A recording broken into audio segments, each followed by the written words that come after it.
Bismillahirrahmanirrahim. Bismillahirrahmanirrahim. Alhamdulillahirabbil alamin wassalatu wassalamu ala Rasulillah wa ala alihi wa sahbihi ajmain. Rabbi shrah li sadri wa yassir li amri wahlul 'uqdatam min lisani yafqahu qawli. Subhanaka la ilma lana illa ma 'allamtana innaka antal alimul hakim wa la haula wa la quwwata illa billahil aliyyil azim. Pertamanya kita bersyukur pada Allah Subhanahu wa taala, salawat dan salam kepada junjungan besar Nabi Muhammad sallallahu alaihi wasallam. Yang saya kasihi Tuan Imam, yang dikasihi Tuan Bilal dan seterusnya ahli jemaah muslimin dan muslimat yang dikasihi Allah Subhanahu wa taala.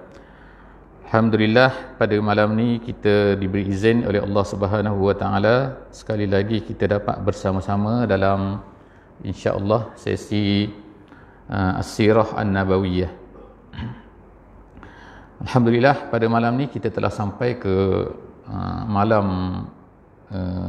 Isra' dan Mi'raj, 27 hari bulan Rejab.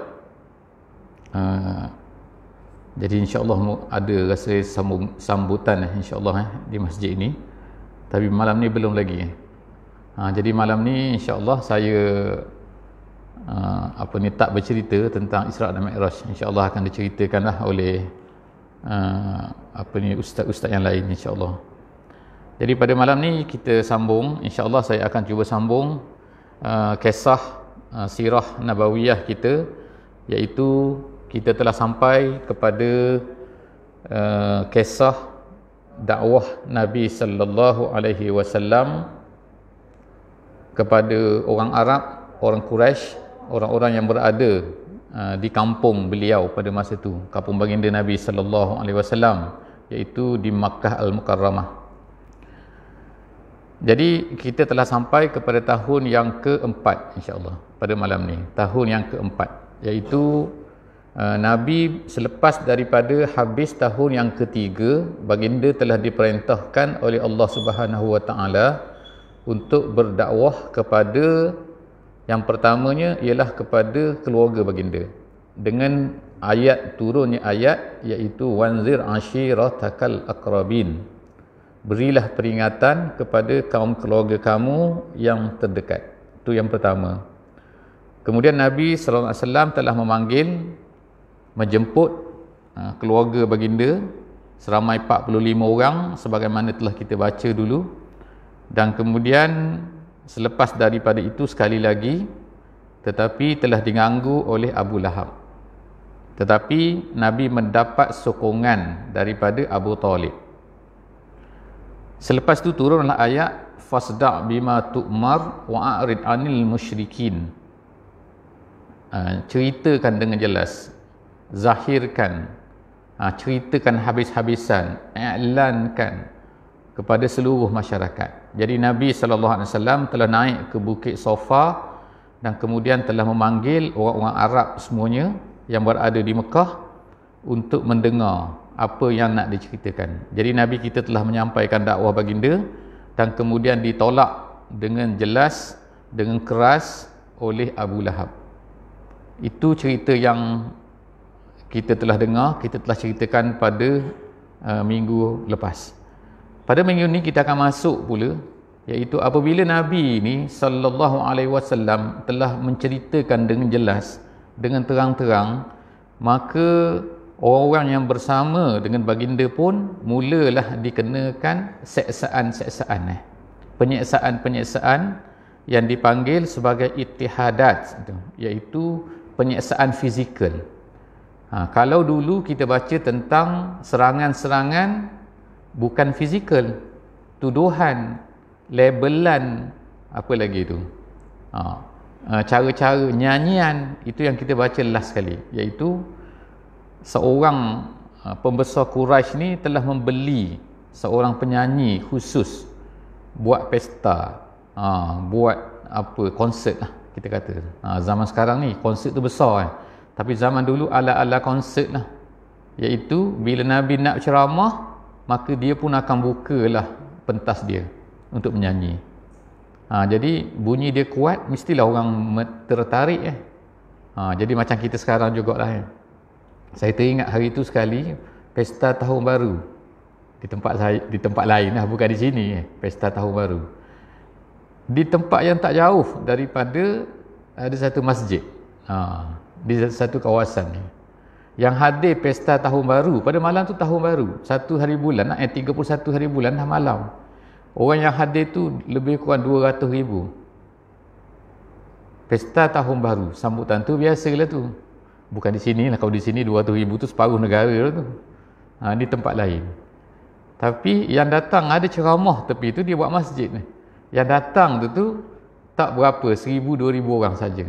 Maknanya jauhnya orang yang nak kepada benda-benda yang nyanyian-nyanyian ni, joget-jogetan lah kita kata, nak bandingkan dengan ceramah-ceramahan ni, agama-agama ni, jadi kurang tu biasa.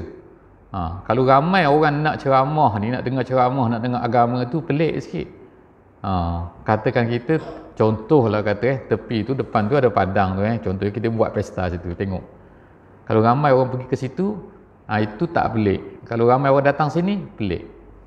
Jadi perkara ni yang sama telah berlaku di zaman Nabi kita sallallahu alaihi wasallam. Kita tengok sekarang ni pula, iaitu selepas daripada tak menjadi, tak efektif cara yang dibuat tu oleh orang kafir Quraisy ni, maka dia buat cara baru pula, iaitu apa nama dia? Penyiksaan. Penyiksaan ni makna fizikal. Jadi apa yang dibuat? Oleh kerana ramai orang-orang yang ikut Nabi ni, yang ikut Islam ni pada masa tu adalah merupakan orang-orang yang lemah biasanya. Dia ada dua kumpulan. Ada satu kumpulan orang-orang yang agak-agak berada, orang-orang yang ada nama, ada orang yang ada family, seperti Abu Bakar, seperti Osman. Tapi ada ramai di kalangan orang Islam ni yang ikut Islam ni, ialah dalam Quran sebut araziluna. Araziluna ni artinya ialah orang-orang yang lemah, hamba, ataupun golongan-golongan yang tak ramai family, ataupun family-nya tak hebat. Jadi mereka ni telah menjadi sasaran. Jadi kita malam ni kita tengok yang pertama sekali ialah golongan-golongan sahabat yang telah diseksa di zaman tersebut. Yang kedua, kalau ada kesempatan lah, kita akan tengok pula iaitu apa yang dibuat terhadap Nabi sallallahu alaihi wasallam. Jadi kita ada dua malam ni. Yang pertama kepada para sahabat, yang kedua yang mereka buat kepada Nabi sendiri. Jadi yang pertama kepada yang paling masyhur lah. Yang paling masyhur tu semua orang tahu, iaitu kisah Bilal. Jadi saya tak nak ceritalah banyak kisah Bilal ni. Tapi yang biasa kita dengar ialah Bilal ni diseksa oleh tuan dia. Tuan dia siapa? Umayyah bin Khalaf. Bukan Abu Jahal. Nama dia Umayyah bin Khalaf. Bilal ni, Umayyah bin Khalaf ni tuan dia asalnya. Tapi selepas daripada tu dibeli oleh Abu Bakar As-Siddiq. Abu Bakar ni orang banyak duit.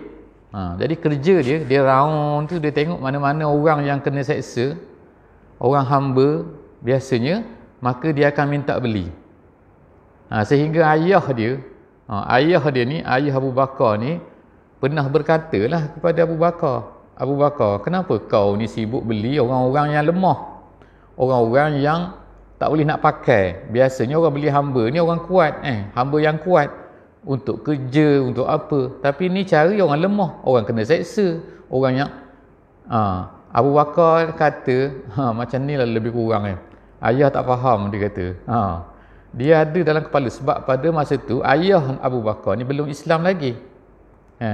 Jadi bila dah Islam, akhirnya kita kata macam ni lah, orang yang bila dah faham Islam ni, bila dah tahu Islam betul-betul, insya-Allah dia akan faham apa yang patut dia buat, kenapa dia buat. Jadi Abu Bakar ni beli orang-orang yang miskin, orang lemah, kemudian dia buat apa? Bukan dia beli suruh bekerja, dia beli bebaskan. Tu kerja Abu Bakar. Jadi salah seorang daripada yang dibebaskan ni Bilal lah. Bilal ni yang masyhur, orang letak hamba dia, ketua penghulu dia ni, tuan dia ni, ambil batu letak atas dada dia di tengah panas matahari. Jadi inilah ahli jemaah kita semua kan, kalau kita ni duduk di sini hari ni 2-3 hari ni panas tak tengok-tengok 35. Panas sikit. Kalau biasa yang sejuk-sejuk tu berapa? Hari-hari yang sejuk tu 32 je. 3 je bezanya, tak banyak pun. 32, 33, 34, 35. Siapa yang pernah pergi ke Mekah, panas dia biasa 45. Kadang-kadang dia naik maksima ni, kita boleh tengoklah dalam Google. Google sekarang ada Wikipedia. Dia sebut situ kan. Mekah berapa suhu maksima dia? Dia kadang-kadang pernah naik sampai 45, sampai 50. 50 kita ni, kita kata, nak gila kita ni kan. Kalau 35 dah pening kepala. Jadi Bilal tadi ni, dia letakkan di padang pasir tu, atas batu yang panas tu, yang kita nak pijak. Jangan pergi pijak Masjidil Haram. Masjidil Haram memang batu dia tu special. Mama dia tu tengah panas pun dia sejuk. Yang mama putih tu, dekat Kaabah tu. Itu pun ada sikit-sikit panas. Cuba pergi keluar tu atas bukit tu, memang tak tahan. Tapi Bilal tu dibaringkan di situ, letak batu atas tu, tapi dia hanya berkata apa? Ahadun ahad. Tu saja kan.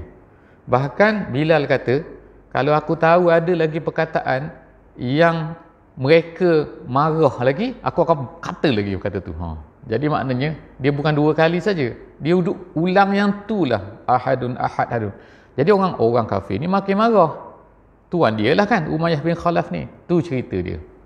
Jadi kisah dia sebenarnya, bila akhirnya dibebaskan ni, akhirnya dibebaslah Bilal ni. Bilal ni dia orang Habasyah.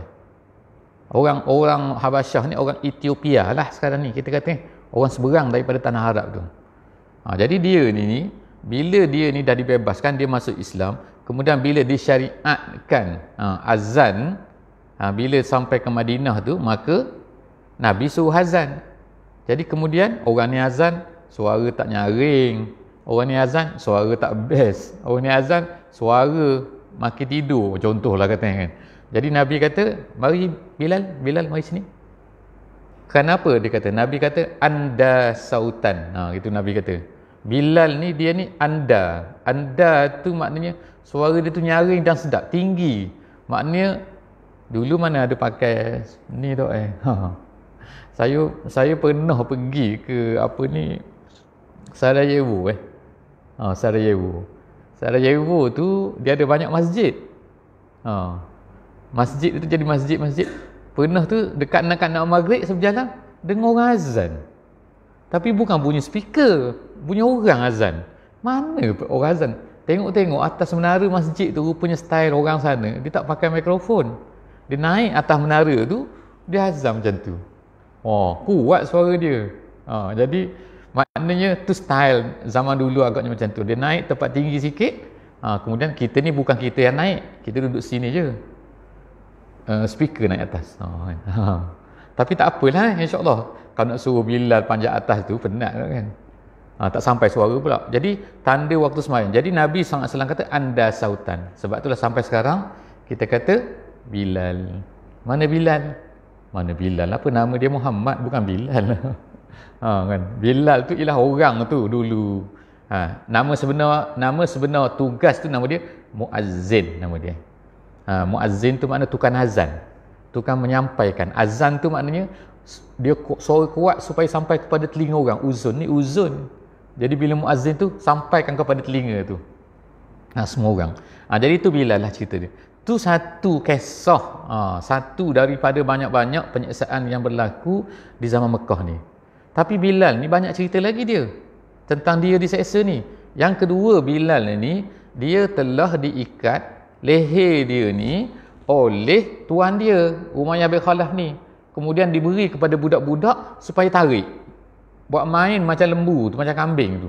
Tarik macam apa kata, macam binatang tu. Jadi dia merangkak pusing banget. Jadi sangat-sangat hina lah ceritanya kan.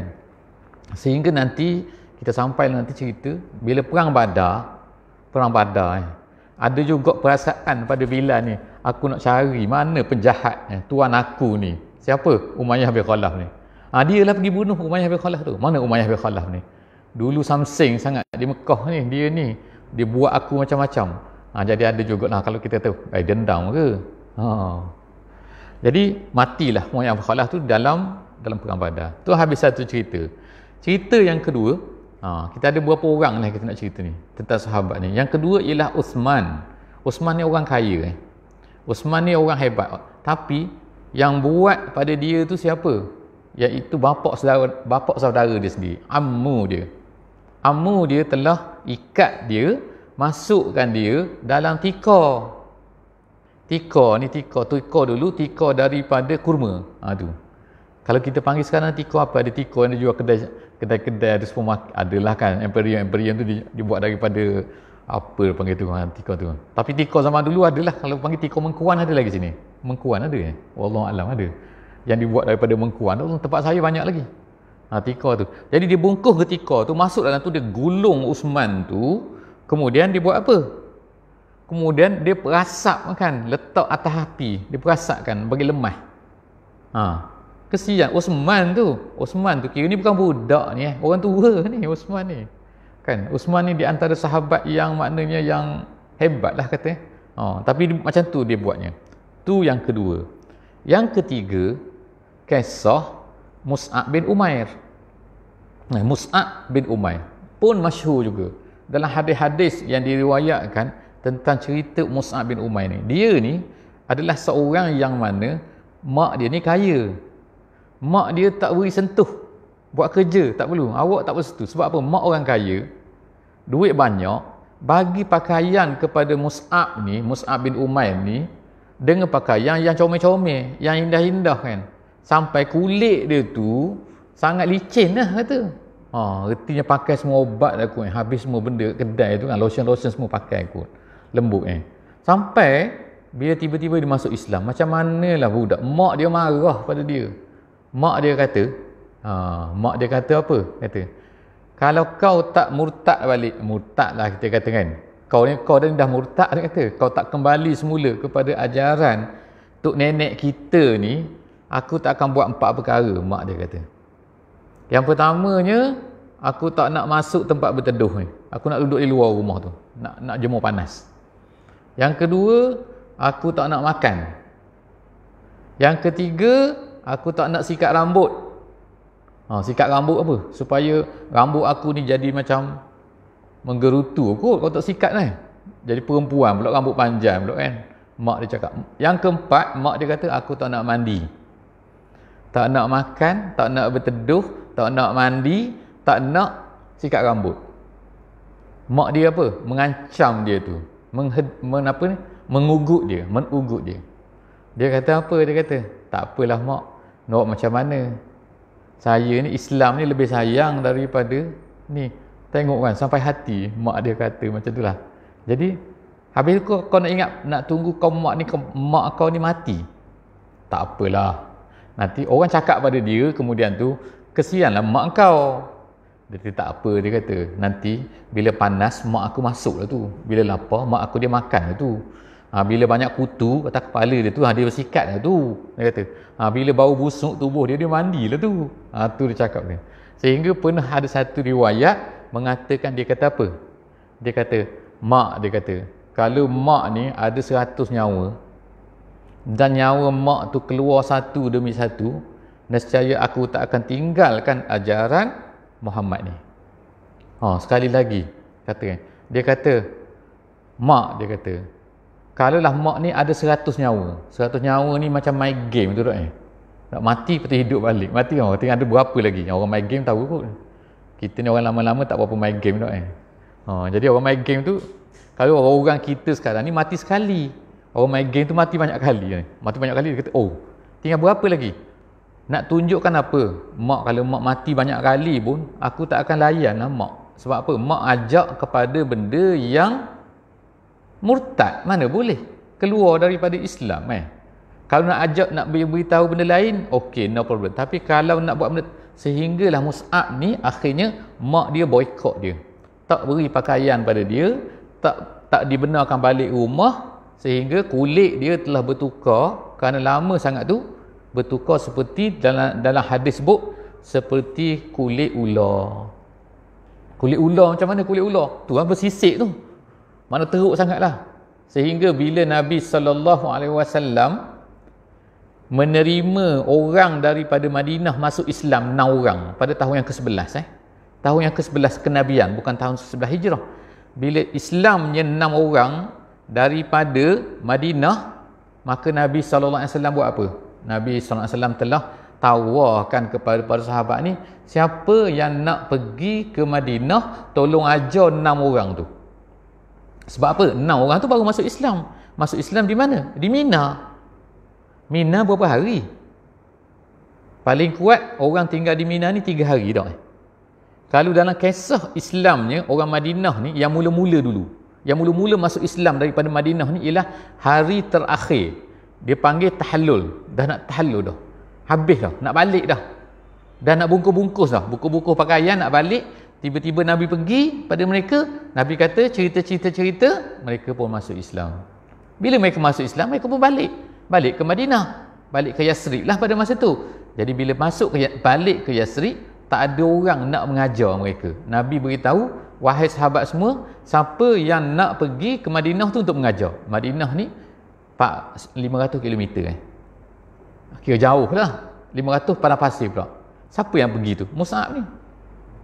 Dia tak kahwin lagi. Kalau kita kata kita ada kahwin tau, ada anak, susah tak nak tinggal anak kan.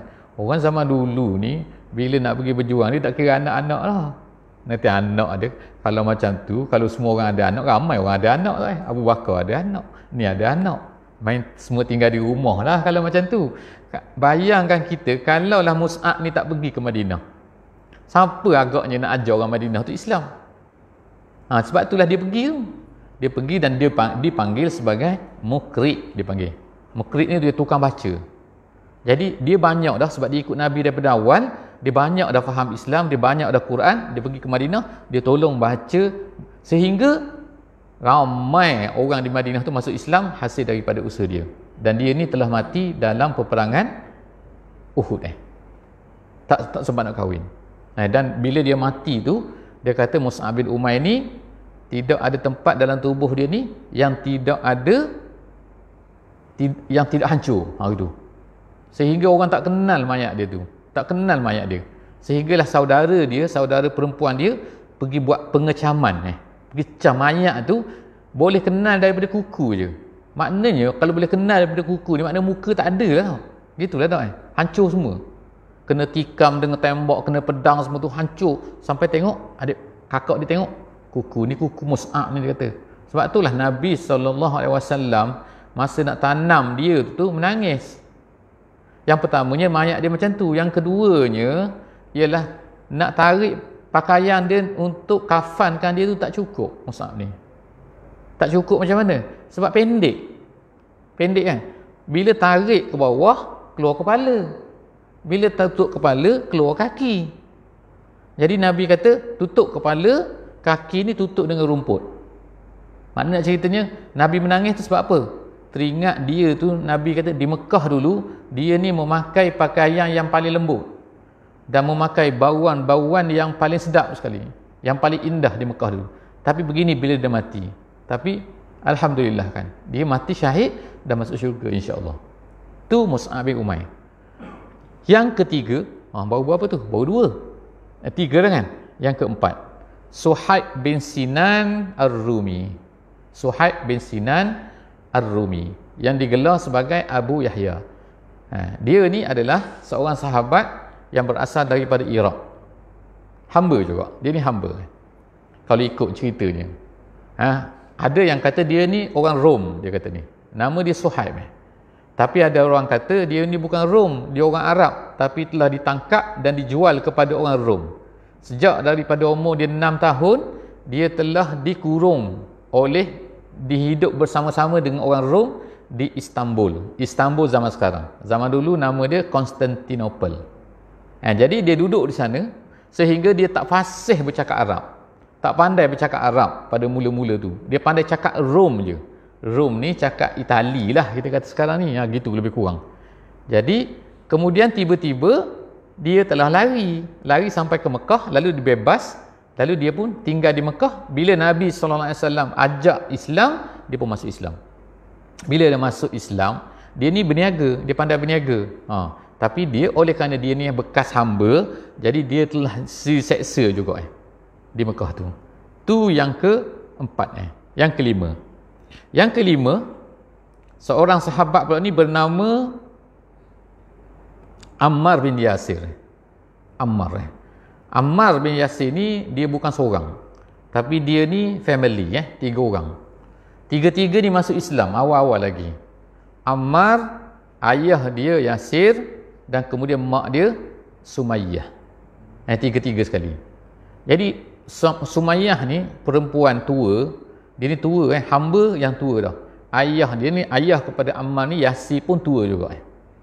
Jadi ketiga-tiga ni dia ni adalah hamba kepada Bani Makhzum nama dia. Bani Makhzum ni satu bani lah di Mekah tu. Jadi apabila orang kafir ni tahu dia ni masuk Islam, tiga-tiga orang ni, maka ketiga-tiganya telah diseksa. Jadi yang pertamanya ayah dia ni Yasir kena bunuh. Yang keduanya Sumayyah pun kena bunuh juga.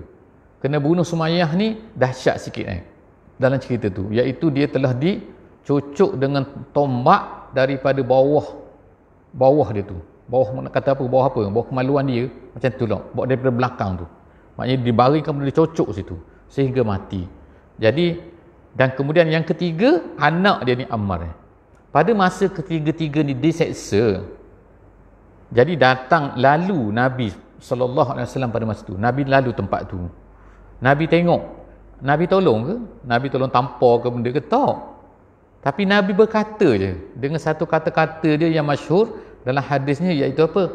Sabran ala Yasir fa inna maw'idakumul jannah. Nabi kata, sabarlah wahai keluarga Yasir, kerana apa? Janji untuk kamu semua adalah syurga. Itu kata-kata tu maknanya diambil oleh ulama-ulama nak mengambil pengajaran, iaitu apa? Ada kadang-kadang kita ni kena bersabar dan tak boleh melawan. Jadi di Mekah ni tak boleh melawan. Walaupun apa jadi, kena bersabar.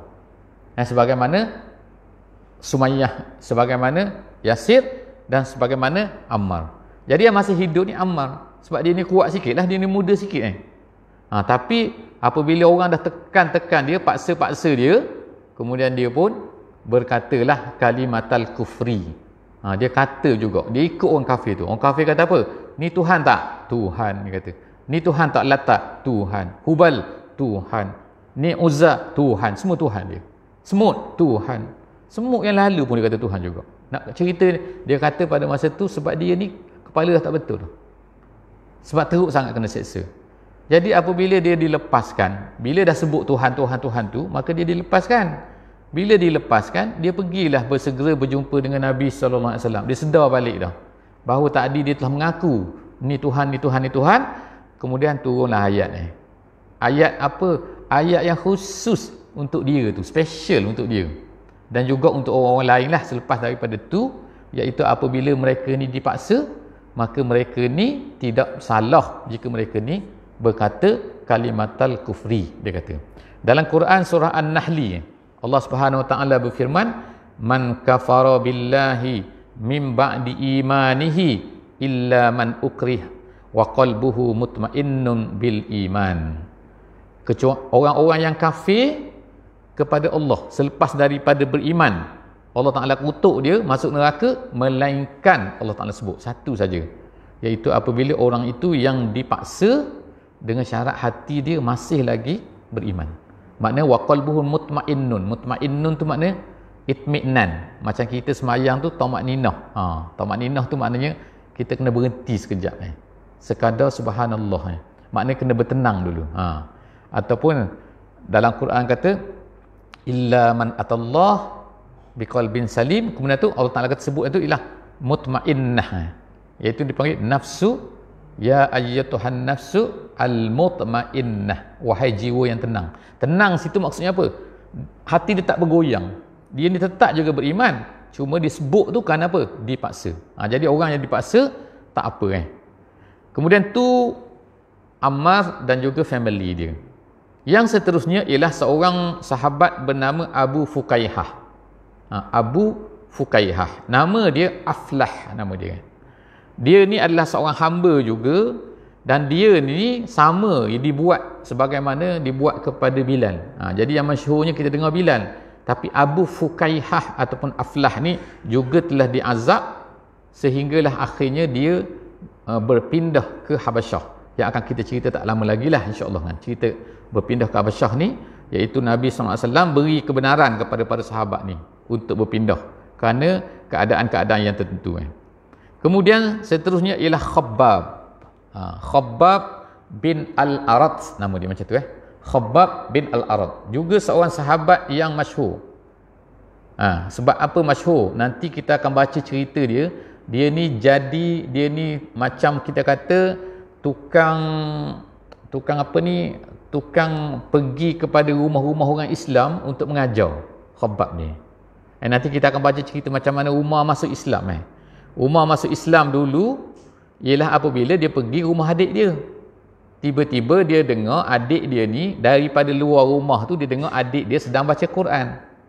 Sebab rumah pada masa tu bukan rumah seperti rumah kita ada rumah batunya benda ni, pintu kedap udara, kedap sound proof belaka ni. Zaman dulu pintu simple-simple je, dengan kayu-kayu macam tu je, buat dengan tanah liat. Jadi bila pergi luar pintu tu, Umar dengar apa? Dengar adik dia Fatimah bin Al-Khattab ni sedang belajar Quran, sedang mengaji. Bukan belajar Quran tu bukan kita baca Quran hari ni tajwid tu, bukan. Sebab mereka ni orang Arab dah, tapi belajar isi Quran tu. Jadi tok guru pada masa tu ialah Khabbab ni. Khabbab yang diseksa ni. Jadi tu kerja Khabbab Jadi dia dengar daripada Nabi. Jadi Nabi style macam itulah dulu. Pergi belajar dengan Nabi, tak semua orang pergi belajar dengan Nabi. Kemudian setiap orang yang dah dengar daripada Nabi, dia akan pergi pula ke rumah-rumah untuk bercerita tentang apa yang dia dengar, tentang ayat-ayat Quran yang baru dan sebagainya. Jadi dia ni Khabbab bin Al-Arat ni, dia ni adalah seorang tukang besi. Dia ni haddad. Apabila dia masuk Islam, apa yang dibuat oleh tuan dia?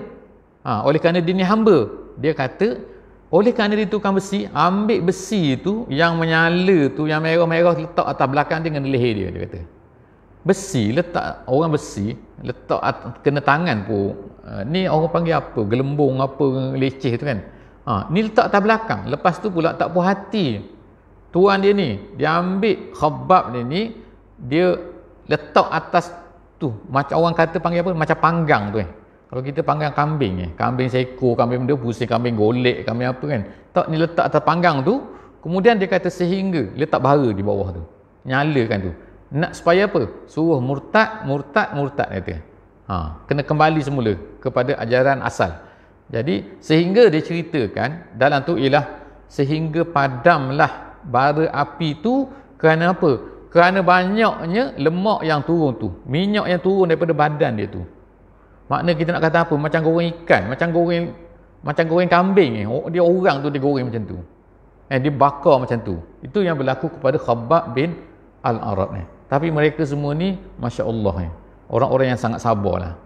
Kemudian seterusnya perempuan pula ni, iaitu ada seorang sahabiyah bernama Zinnirah nama dia. Zinnirah. Dia ni hamba juga Lalu dia telah diseksa.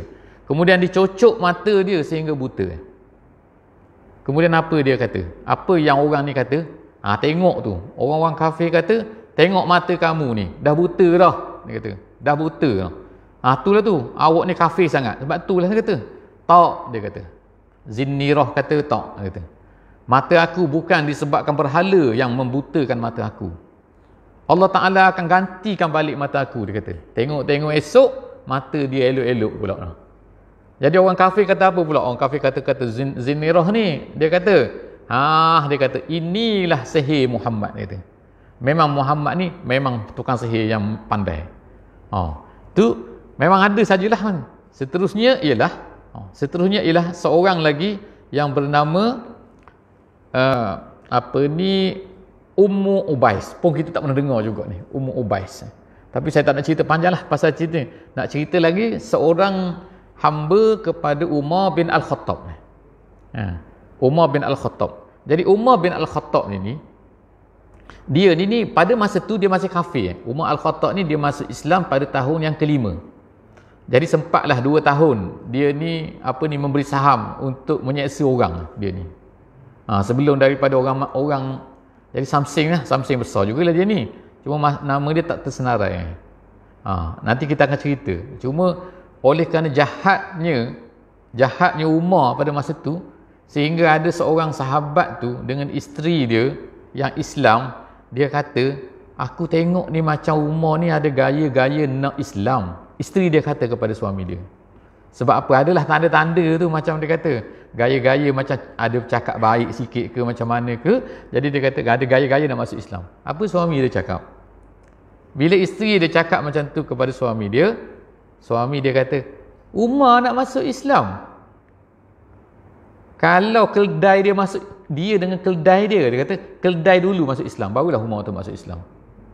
Maknanya dia nak katanya Umar memang tak ada gaya, muka tak ada gaya nak Islam langsung tu. Tak tahu orang sini cakap apa kan, tapi saya cakap macam tu lah maknanya. Tak ada gaya pun dengan samsin, dengan jahat ni. Tapi kita tengoklah nanti kan macam mana doa Nabi, power doa Nabi sallallahu alaihi wasallam yang berdoa sehingga Umar yang masuk Islam Umar, dia ada seorang lagi nama Umar juga, tapi bukan Umar, Amru nama dia. Amru bin Hisham nama dia. Siapa? Abu Jahal. Abu Jahal tu bukan nama dia nama tu diletakkan oleh Nabi. Kita yang panggil Abu Jahal, orang Islam panggil Abu Jahal. Nama pada masa tu orang panggil dia Abul Hakam nama dia. Abul Hakam ni maknanya bapak pandai. Abu Jahal tu bapak bodoh. Kita yang panggil. Orang pasal tu tak panggil lah dia bapak bodoh. Dia memang pandai. Kira orang pandai lah. Jadi orang panggil Abul Hakam. Jadi nama dia Amru. Yang sini nama dia Umar. Dalam bahasa Arab, bila dua-dua tu Amru dengan Umar, bila dicampur dua, dia panggil Umara ni. Gitu dia panggil. Dia panggil dua Umar. Sebab dua-dua tu. Gitu. Jadi Nabi SAW berdoa. Nabi kata, Ya Allahumma ansuril Islam bi ahadil umarain. Nabi kata, Ya Allah, tolonglah Islam dengan salah satu daripada dua Umar. Akhirnya apa jadi? Umar dengan hamba dia ni, dia telah buat satu benda yang kepada hamba dia ni yang pelik sikit Apa dia? InsyaAllah kita jumpa akan datang lah insyaAllah, sebab masa pun dah habis. Kita jumpa insyaAllah di minggu akan datang, dalam sesi akan datang tentang kisah Sayyidina Umar buat kepada hamba dia. Wallahu a'lam bissawab. Jadi insyaAllah kita tangguhkan dululah majlis kita pada malam ni dengan membaca surah Wal Asri. Bismillahirrahmanirrahim. Wal Asri innal insana lafi khusr illa allazina amanu wa amilus solihat wa tawasaw bil haqqi wa tawasaw bis sabr. Wassalamualaikum warahmatullahi wabarakatuh.